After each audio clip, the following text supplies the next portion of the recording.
Si è spento a 86 anni Mario Marchetti, il magistrato di ferro che ha smantellato la criminalità organizzata nel capoluogo. Io sono Matteo e ti ringrazio per essere qui sull'Isola Informa. Prima di cominciare ti chiedo gentilmente di iscriverti al canale e di mettere un like, se anche tu credi nel valore della giustizia in Sardegna. Originario di Bonorva, Marchetti ha dedicato 44 anni di carriera alle istituzioni, passando dal ruolo di vicecommissario a quello di procuratore aggiunto a Cagliari. È stato l'uomo che con rigore e discrezione ha guidato le indagini più delicate della nostra isola. Sai qual è stata la sua impresa più incredibile?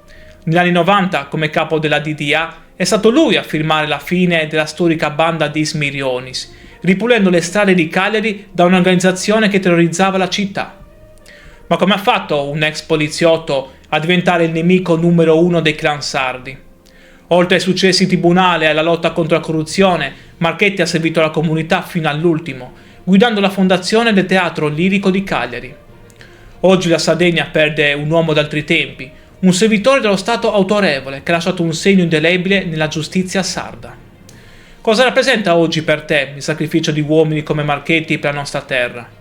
Dimmelo nei commenti, metti like e seguimi per non perdere le storie dei sardi che hanno fatto la storia. Ti ringrazio per aver seguito questo video dedicato alla scomparsa di una figura che ha segnato profondamente la storia della giustizia nella nostra isola. Infine, stammi bene e passi una grande giornata. A presto.